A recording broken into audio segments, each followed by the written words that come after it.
I froze in the parking lot of the Fairmont Hotel, my hands gripping the steering wheel so tight my knuckles turned white. What I witnessed through that window on the third floor would haunt me for the rest of my days. But I'm getting ahead of myself. Let me take you back to where this nightmare truly began, because the warning signs were there all along. I just didn't want to see them. My name is Thomas Whitmore, and at 63 years old, I thought I'd seen enough of life to recognize danger when it stood right in front of me. I was wrong. Dead wrong. And if it wasn't for my granddaughter Sophie, I wouldn't be here telling you this story today. It was a Tuesday morning in late October, the kind of crisp autumn day that makes Vancouver feel like the most beautiful city in the world. Leaves were turning gold and crimson, and there was that particular smell in the air that always reminded me of fresh starts and second chances. I was dropping my wife Margaret at the airport for what she called a wellness retreat in Kelowna. She'd been talking about it for weeks, this exclusive spa resort where she'd spend 5 days getting pampered, doing yoga, finding herself. At 60, Margaret still looked stunning, and I'd always been proud to call her my wife. "Don't forget to water my orchids," she said as we pulled up to the departure terminal. She was checking her phone, barely looking at me. That should have been my first clue. But hindsight is 20/20, isn't it? "I won't," I promised, reaching over to kiss her goodbye. She turned her cheek at the last second, and my lips brushed her hair instead. "Have a wonderful time, dear. You deserve it."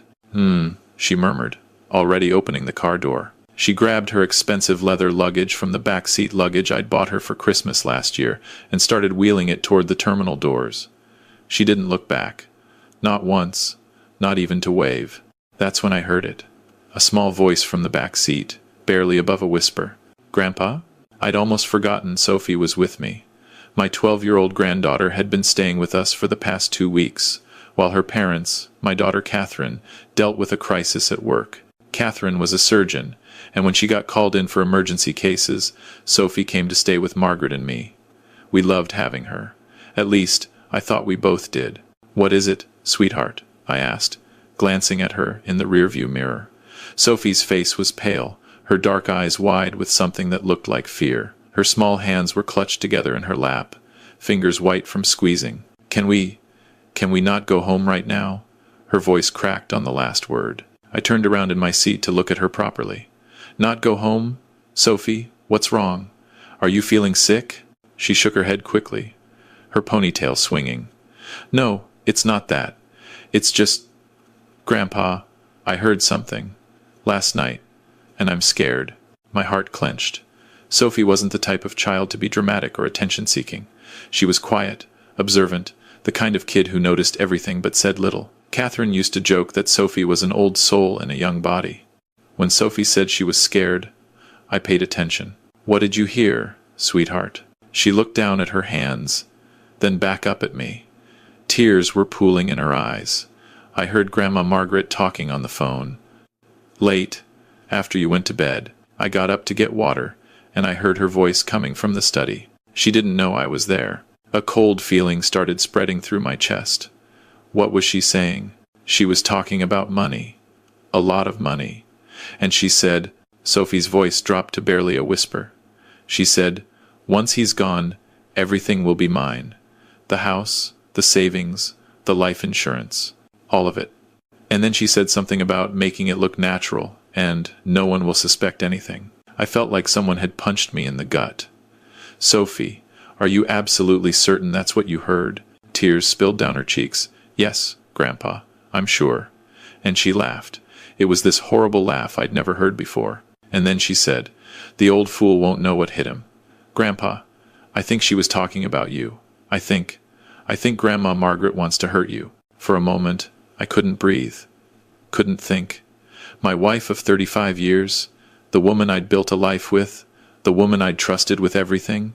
No, it couldn't be true. Sophie must have misunderstood. She was 12 years old, for God's sake. She probably heard something out of context. Maybe Margaret was watching a crime show, but even as I tried to rationalize it, something clicked in my mind. Little things I'd noticed over the past few months but dismissed. The way Margaret had suddenly become interested in my life insurance policy, asking specific questions about the payout. The way she'd encouraged me to update my will and make sure everything was in her name. The way she'd been pushing me to try these new vitamins she'd ordered online, pills that made me feel dizzy and nauseous. The way she'd become cold, distant, barely touching me anymore. And then there was the wellness retreat itself. Margaret hated spas. She'd always said they were a waste of money, that she preferred to stay active, to garden and walk, rather than lie around getting rubbed by strangers, as she put it. When had she changed her mind? Why had she been so insistent on going to this particular resort, right now? I looked at Sophie's terrified face and made a decision. Buckle up, sweetheart. We're not going home. Relief flooded her features. Thank you, Grandpa. Thank you for believing me. I pulled away from the airport, my mind racing. Where could we go? What should we do? Call the police and tell them what, exactly? That my granddaughter overheard a phone conversation that sounded suspicious? They'd laugh me out of the station. No, I needed evidence. I needed to know the truth. And then I remembered something my late father had told me years ago, pressed into my hand at his funeral in a sealed envelope. I'd been 28 years old, and Dad had lung cancer. He'd made it through the service, barely, wheezing and gray-faced. Afterward, in a moment alone, he'd given me that envelope with shaking hands. If you ever need help, real help, call this number, he'd said. Marcus Chen, private investigator. He's the best, and he owes me a favor. A big one. Don't use it unless you absolutely have to. I'd kept that business card all these years, tucked away in my wallet, never thinking I'd need it. Marcus Chen. I pulled over at a gas station and dug through my wallet with trembling fingers. There it was, yellowed with age, but still readable. The card simply said Marcus Chen, Discreet Investigations, with a phone number. Sophie, I need you to trust me, okay? We're going to get to the bottom of this. She nodded, wiping her eyes. I trust you, Grandpa. I dialed the number. It rang 3 times before a gravelly voice answered. Chen. Is this Marcus Chen? The private investigator? Depends who's asking. My name is Thomas Whitmore. You knew my father, Robert Whitmore. He passed away 35 years ago, but before he died, he gave me your card. He said you owed him a favor. There was a long pause. Robert Whitmore. Jesus. I haven't heard that name in decades. Your old man saved my life once. How is he? Gone. Cancer took him in 1990. Another pause. I'm sorry to hear that. He was a good man. What do you need, Mr. Whitmore? I took a deep breath and told him everything. Sophie's overheard conversation, Margaret's strange behavior, my suspicions. When I finished, Marcus was quiet for a moment. Where's your wife now? She's supposedly on a plane to Kelowna for a spa retreat. Supposedly, Marcus repeated. Give me 20 minutes. I'll run her flight records, credit cards, the works. Where are you right now? Richmond, near the airport. Stay there. I'll call you back. And Mr. Whitmore? Your granddaughter might have just saved your life. The wait was excruciating. Sophie and I sat in the car in that gas station parking lot, not speaking, just waiting. She held my hand across the center console, her small fingers wrapped around mine. I thought about all the years with Margaret. The wedding in 1989, a small ceremony at Stanley Park, with the mountains in the background. Catherine's birth in 1991, how Margaret had held our daughter and cried tears of joy. Building our home together in West Vancouver, the house with the view of the ocean that we'd scraped and saved to afford. 35 years of shared meals, shared beds, shared dreams. Had it all been a lie? My phone rang. Marcus. Your wife didn't get on that plane, he said without preamble. She checked in, went through security, but there's no record of her boarding. I've got a contact at the airport. Margaret was spotted going out through a service exit 20 minutes after you dropped her off. She's still in Vancouver, Mr. Whitmore. My blood ran cold. Where? I'm tracking her credit card now. Give me a second. I heard typing. She checked into the Fairmont Hotel under her maiden name, Margaret Harrison. Room 312. Booked it 3 days ago for 5 nights. Why would she? There's more, Marcus interrupted. She's not alone. Security footage shows her entering the hotel with a man, early 40s, well-dressed. They went up to the room together. And Mr. Whitmore? I pulled some recent financial records. Your wife's been withdrawing large amounts of cash over the past 6 months. Small enough amounts that they wouldn't trigger any alarms, but they add up to about $40,000. That money's gone somewhere. I felt sick. Who's the man? Working on it. I'm sending you a screenshot of the security footage now. Do you recognize him? My phone buzzed. I opened the image and felt the world tilt. I did recognize him. It was Dr. Andrew Prescott, my family physician, the man who'd been treating me for the past 5 years, the man who'd prescribed those vitamins Margaret had been giving me. "Oh God," I whispered. "That's my doctor." "Your doctor," Marcus repeated slowly. "Mr. Whitmore, I think you need to hear this. I did some digging on Dr. Prescott while we were talking. He lost his medical license in Ontario 6 years ago for insurance fraud, got it reinstated in BC under some sketchy circumstances. He's been investigated twice for improperly prescribing medications, but nothing stuck. If your wife is working with him, she's trying to kill me," I finished. The words felt unreal coming out of my mouth. "She's been poisoning me with whatever he's been prescribing. That's why I've been feeling so awful lately. The dizziness, the nausea, the chest pains." "Very likely," Marcus agreed grimly. "Look, I'm calling the police right now. What you need to do is—" "No," I interrupted. "Not yet. I need to see this for myself. I need to know the truth. Mr. Whitmore, if they're planning to kill you, confronting them is dangerous. I'm not confronting anyone. I just need to see. Please, give me 1 hour, then call the police." Marcus sighed. 1 hour? But I'm tracking your phone, and if anything goes sideways, I'm calling 911 immediately. Take your granddaughter somewhere safe first. I looked at Sophie. I'm taking her to her mother's hospital. She'll be safe there. I gave him the address of Vancouver General Hospital, where Catherine worked. 20 minutes later, I was hugging Sophie goodbye in the hospital parking lot. Catherine had come down, confused and worried, and I'd given her a brief explanation. Her face had gone white with shock and fury. "Mom's been poisoning you?" she'd said, her voice shaking. "Dad, you need to go to the police right now." "I will. I promise. But I need to see this through first. I need to know if it's really true." I turned to Sophie and knelt down to her level. "You saved my life, sweetheart. You were so brave to tell me what you heard. I'm so proud of you." She threw her arms around my neck. "Please be careful, Grandpa. Please." "I will. I promise." Now I was standing in the parking lot of the Fairmont Hotel, staring up at the 3rd floor, room 312. The sun was setting, casting long shadows across the pavement. My heart was pounding so hard I could hear it in my ears. What was I doing? What did I hope to accomplish? But I had to know. I had to see. I walked into the lobby with my head down, trying to look like I belonged there. The elevator ride to the 3rd floor felt like it took hours. When the doors opened, I stepped out into the carpeted hallway and followed the room numbers until I found 312. I could hear voices inside, laughing. I pressed my ear against the door. "Can't believe how easy this is," Margaret's voice said. She sounded gleeful, younger somehow. "The old fool actually thinks I'm at a spa. He's probably at home right now, watering my stupid orchids like I asked." A man's laughter. "Dr. Prescott, you married him for his money, and now you're going to get all of it. I have to say, Margaret, you're brilliant. Ruthless, but brilliant." "The life insurance alone is $800,000, Margaret said. "Plus the house, the savings, his pension. Once he's dead, we'll have close to $2 million to start our new life together. Maybe somewhere warm. Costa Rica, perhaps?" "And you're sure the pills will work?" Dr. Prescott asked. "They won't trace it back to me?" "Darling, you're a genius. Small doses of digoxin, just enough to weaken his heart over time. He's already showing symptoms.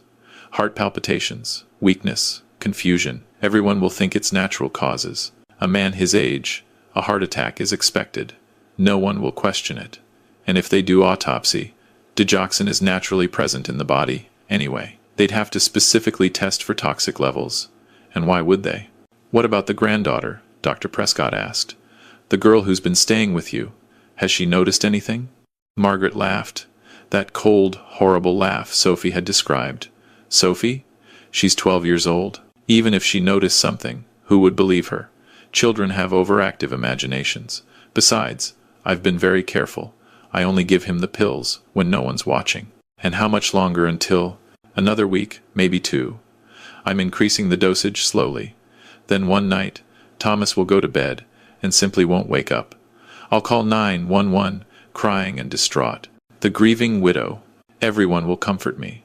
Tell me how sorry they are. And then I'll sell that house, take the money, and we'll disappear together. Start fresh. You and me, Andrew, finally free. I couldn't listen anymore. I stumbled backward from the door, my vision blurring. She really was trying to kill me. My wife of 35 years had been slowly poisoning me to death for an insurance payout. With my own doctor, the man I'd trusted with my health. I made it to the elevator somehow, my legs shaking. In the lobby, I nearly collapsed into a chair. I called Marcus Chen with trembling fingers. I heard everything, I said when he answered. She's going to kill me. She and Dr. Prescott. They're planning to poison me with something called digoxin. Are you safe right now? Marcus asked urgently. I'm in the hotel lobby. They don't know I'm here. Good. Stay there. I'm calling the police right now, and I'm on my way. Don't move. Don't go back up there. Just wait for us. The next hour passed in a blur. Police arrived, plainclothes detectives who listened to my story with serious faces. Marcus Chen turned out to be a short, stocky man in his 70s with sharp eyes and an efficient manner. He'd brought recordings, he'd somehow managed to get a warrant and bug the hotel room in the time I'd been driving to the hospital and back. Everything Margaret and Dr. Prescott had said was on tape. We have enough for arrest warrants, Detective Sarah Morrison told me. She was a tall woman with kind eyes, maybe 40 years old. But we'd like to get more evidence. Would you be willing to cooperate with a sting operation? What do you need me to do? Go home, act normal, take whatever pills your wife gives you, but don't actually swallow them. We'll have officers watching the house. We want to catch her in the act, get her on camera administering the poison. It'll make the case airtight. I wanted to say no. The thought of going back to that house, sleeping under the same roof as someone who wanted me dead, made me feel physically ill. But I thought about Sophie, how brave she'd been, how she'd risked telling me even though she must have been terrified. I could be brave too. I'll do it, I said. They set it up like something out of a movie. Tiny cameras hidden in the bedroom, the kitchen, the living room. A panic button disguised as a watch that I could press if I felt I was in real danger. Unmarked police cars on the street. Marcus Chen himself in a van around the corner, monitoring everything. Margaret came home on Thursday, 3 days after she was supposed to have left for Kelowna. I'd texted her that morning saying I'd fallen and hurt my hip, that I was in pain and could barely move. She'd rushed home early from her retreat, full of concern and worry. "Oh, Thomas, you poor thing," she'd said, helping me to the couch. Her touch made my skin crawl. "Let me get you your medication. You probably forgot to take it while I was gone, didn't you? No wonder you're feeling awful." She brought me a glass of water and 3 pills. "The usual vitamins," she said. I pretended to swallow them but kept them under my tongue, spitting them out into a tissue when she wasn't looking. The police collected them later. Lab analysis confirmed toxic levels of digoxin, just as Dr. Prescott had said. For 2 days, I played my part. I grew weaker, more confused, exactly as I was supposed to. Margaret grew more attentive, more loving, bringing me pills 3 times a day now, instead of just morning and evening. She was increasing the dosage, exactly as she'd told Dr. Prescott she would. On Saturday night, she made my favorite dinner. Pot roast with roasted vegetables, mashed potatoes, apple pie for dessert. She even opened a bottle of expensive wine, the kind we usually saved for special occasions. "What's the occasion?" I asked, even though I knew. She was celebrating.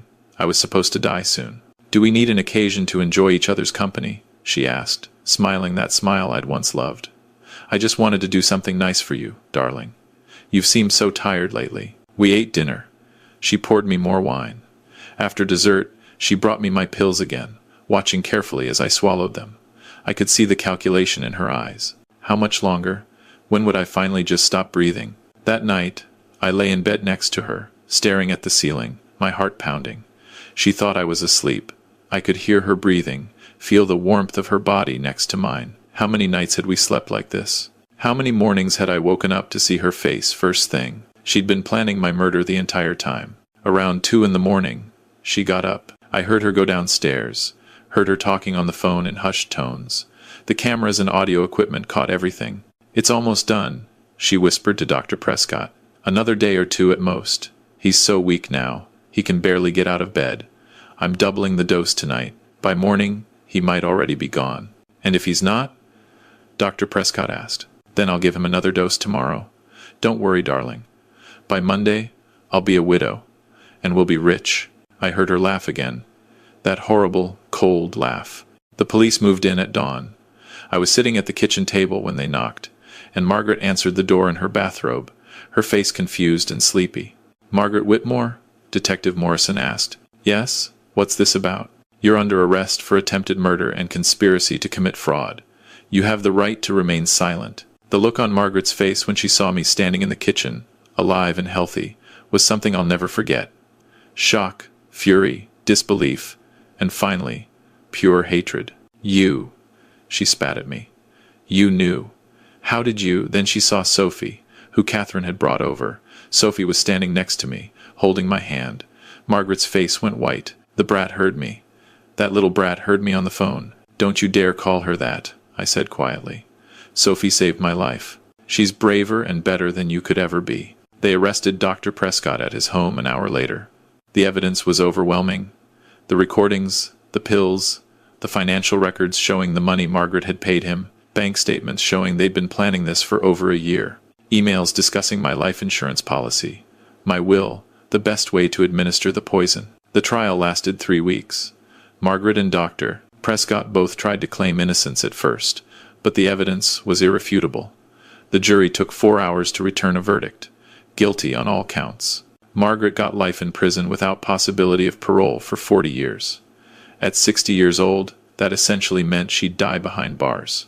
Dr. Prescott got 35 years for attempted murder, conspiracy, and fraud. His medical license was permanently revoked. As they led Margaret away from the courtroom, she looked at me one last time. There was no remorse in her eyes, no regret, just anger that she'd been caught. That was 8 months ago. I'm sitting in my kitchen now, the same kitchen where Margaret used to make me breakfast, where she'd smile and kiss me goodbye before work. The house is quieter now, emptier. I've thought about selling it, starting over somewhere new. But this house has too many good memories from before everything went wrong. Catherine and Sophie visit often. Sophie's in therapy, processing everything she went through. And she's doing remarkably well. She's 13 now, and somehow even more observant than before. "Grandpa," she said to me last week, "I've been thinking, what if I hadn't told you? What if I'd been too scared?" I hugged her tight. "But you did tell me. That's what matters. You trusted your instincts, and you were brave enough to speak up even when you thought I might not believe you. You saved my life, Sophie. Never forget that." "Will you ever get married again?" she asked. I laughed. "I don't think so, sweetheart. I think I'm done with romance. But you know what? That's okay. I've got you and your mother, and that's more than enough. I've learned a lot in these past months. I've learned that you can live with someone for decades and not truly know them. I've learned that evil doesn't always look like what you expect. Sometimes it wears a familiar face and sleeps beside you at night. I've learned that children often see things more clearly than adults because they haven't learned yet to ignore their instincts. But most importantly, I've learned this. When a child tells you they're scared, when they warn you about danger, believe them. They're not being dramatic. They're not seeking attention. They're trying to save you. And sometimes, if you're very lucky like I was, they'll succeed. Margaret wanted me dead for money. $2 million, give or take. She was willing to murder the man she'd promised to love and honor for 35 years, all for money she could spend on a new life with her lover. The irony is, I would have given her a divorce if she'd asked. I would have split everything with her fairly. She didn't need to kill me, but greed made her believe that death was easier than divorce. Now she has nothing. No money, no freedom, no future except bars and concrete walls. Dr. Prescott lost everything too, his career, his freedom, his life. And for what? For a scheme that was doomed to fail the moment a 12-year-old girl decided to be brave. I still have nightmares sometimes. I dream that I did swallow those pills, that I did die in my sleep, that Sophie's warning came too late. I wake up sweating, my heart racing, and I have to remind myself that I'm alive. I'm safe, the nightmare is over. But then I think about all the people who might not be so lucky. All the spouses who don't have a Sophie to warn them, all the victims who don't have a Marcus Chen to call, all the ones who trust the wrong person and never wake up to realize their mistake. So I'm telling this story to you now, wherever you are, whatever time it is. If someone you love starts acting strangely, trust your gut. If you feel afraid in your own home, don't dismiss it. If a child warns you about danger, listen, really listen. Because sometimes the person sleeping next to you is planning your funeral. Sometimes the person who promised to love you in sickness and in health is the one making you sick. Sometimes the only thing standing between you and death is a child's whispered warning in the back seat of a car. I look at Sophie now, and I see a hero. She's just a kid, 13 years old, worried about school and friends and normal teenage things. But she saved my life. She found the courage to speak up when it mattered most. She didn't let fear silence her. We all need to be more like Sophie. Listen to your children. Trust your instincts. And if something feels wrong, don't wait until it's too late to find out why. Because Margaret was right about one thing. It is easy. It's terrifyingly easy for someone to decide you're worth more dead than alive. The only thing that can stop them is awareness, vigilance, and the courage to speak up when you see something wrong. Sophie had that courage. She saved us both. And every day, I thank God that she did. Where are you watching from? And what time is it there? Have you ever had an instinct that something was